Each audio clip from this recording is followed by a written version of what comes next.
Next is Senator Escudero. Thank you, Madam Chairperson. Una po sa lahat, nais kong batiin si General De La Rosa sa kanyang gigil, init, sigasig at sinseridad sa pakikipaglaban sa napakalaking problema ng droga sa ating bansa. Gayon din sa buong organisasyon ng PNP. Hindi nga lang ho kasama siguro, General, sa pagbati ko na inamin nyo rin naman yung ilang mga elemento ng PNP na involved sa droga, tumatanggap mula sa droga at pinoprotektahan ng droga. Ilang bagay lamang pong paglilinaw, General. Yung 1,160 death under investigation na sinabi nyo, personal, droga, may karatula, binarel, sinakal, sinaksak, lahat po ito ay krimen, hindi ba? Yes, Your Honor. Puser man siya o hindi sa puser, krimen pa rin yung pagpatay ng isang tao. Yes, Your Honor. Ang hiling ko lang po siguro, General, tulad ng binanggit na ilang mga kasamahan ko, yung init, gigil at sigasig sa paghahabol sa mga tulak at user, sana pakita rin ho natin dun sa mga pumapatay, involved man sa droga o hindi, para yung imahe ng ating bansa sa labas. Hindi naman masabi ng sinuman na nagkakaroon ika nga ng grabing patayan dito sa ating bansa. Pangalawa po, sir, nabanggit po ninyo na may 600 mahigit na libong taong sumuko na. Ang pag sumuko po ba, anong ibig sabihin nun? Ipepresenta yung sarili nila? Gagawa po ba sila ng affidavit na inaamin nila, tulak ako? Gagawa po ba sila ng affidavit na inaamin nila, ako ay user? Paano po yun? Depende po yun sa pag-classify namin, Your Honor. Yung iba na nakikita namin na magagamit namin sa pag-prosecute sa pag-case build-up against doon sa mga drug lord na nasa taas nila, kinukunan po naman ng affidavit para magamit namin sa pag-file doon sa kaso doon sa mga drug lord sa taas nila. Dito sa mga nag-surrender po, meron po ba kayong inaresto? Nung sumuko po sila, di ba, pinresenta yung sarili nila, pinangalanan ng badak na ito user, ito pusher. May inaresto po ba kayo o lahat pinagsabihan lamang? Meron po, Your Honor. Yung upon surrender, nalaman namin na merong standing warrant of arrest yung... yung wala po? Yung wala po, Your Honor. Wala po kami basis. Bakit namin arestuhin, Your Honor? So, yung umaming tulak, pagsasabihan, magbago buhay kayo, uwi na kayo. Ganun po? Yes, Your Honor. At minumonitor po namin. Dahil kusang loob po sila, that's our come on to them.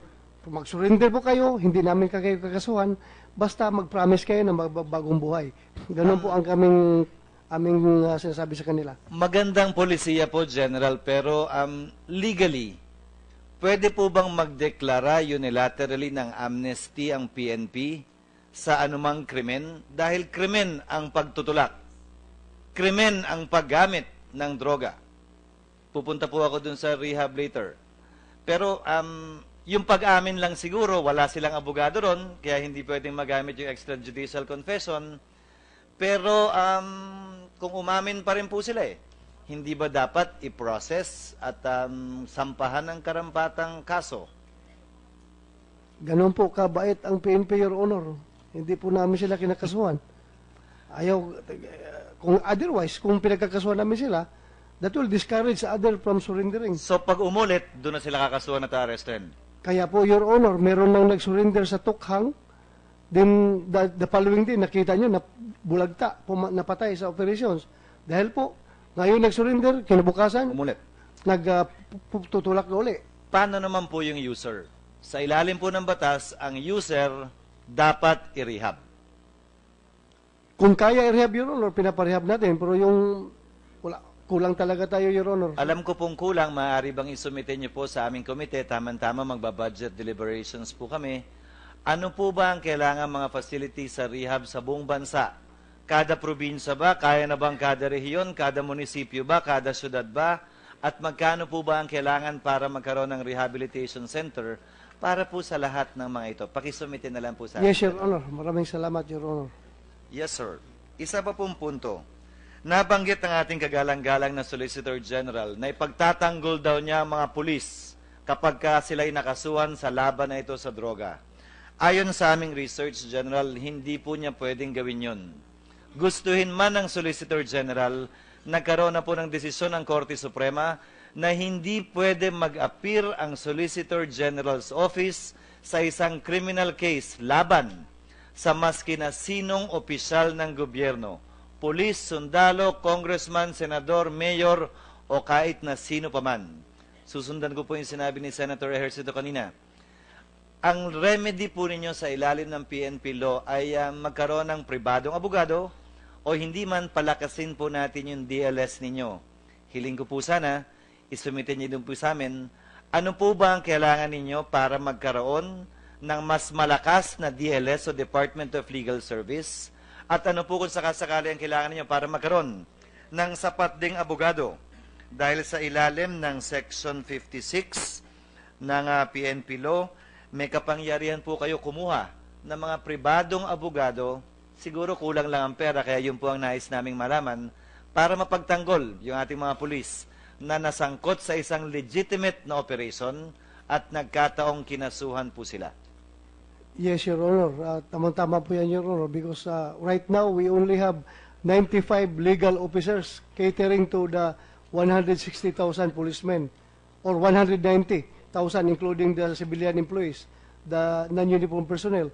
95 lang po, Your Honor. Kung madagdagan po nyo yung, I don't know how we do it, kung additional compensation or to make this being a legal officer under the legal service attractive position, Your Honor. Sana matulungan nyo kami makapag-recruit ng marami. Pakibigay po sa amin yung proposal, General, para mapag-aralan po namin at nang masabay na rin sa budget. Kung additional plantilla position po yan, baka matagalan ho ng konti, so baka pwedeng padaanin sa pamamagitan ng pribadong mga abogadong i-engage na lamang ng Philippine National Police. As a last point, Madam Chairperson, nais ko lamang liwanagin. Nasa CNN na tayo na marami daw patayan na nangyayari dito sa Pilipinas. May ilang mga dayuhan daw na takot nang magpunta sa Pilipinas. Maraming mga negosyanteng nagpapasabi ng pangamba kaugnay sa operasyong ito. Kaya nais kong tanongin ang mga katanungan ito para mabigyang linaw at mabigyan din kayo ng pagkakataon para masabi ang polisiya ng pamahalaan ngayon. Una po, alam ko maraming matatapang na salitang binitiwan si President Duterte kaugnay sa mga drug lord at sa mga pusher, na sinabi niya in no uncertain terms, papatayin daw niya nung kampanya pa hanggang ngayon. Ang tanong ko po, meron po bang polisiya ang gobyerno at ang PNP na patayin ang mga pusher at user o sino mang involved sa droga? Is there such a declared policy? There is none, Your Honor. We always follow the rule of law. Siguro, yung sinabi ni Presidente, yan po ay para takutin yung ating mga drug personalities. Dahil ito pong labanan ng droga, this is psychological warfare. Pag hindi sila natatakot, hindi po ito sila magsusurrender. May utos pang binigay sa inyong direkta ang Pangulo na sutukil, ika nga, o patayin ang mga drug pusher o drug user o sino mang involved sa droga?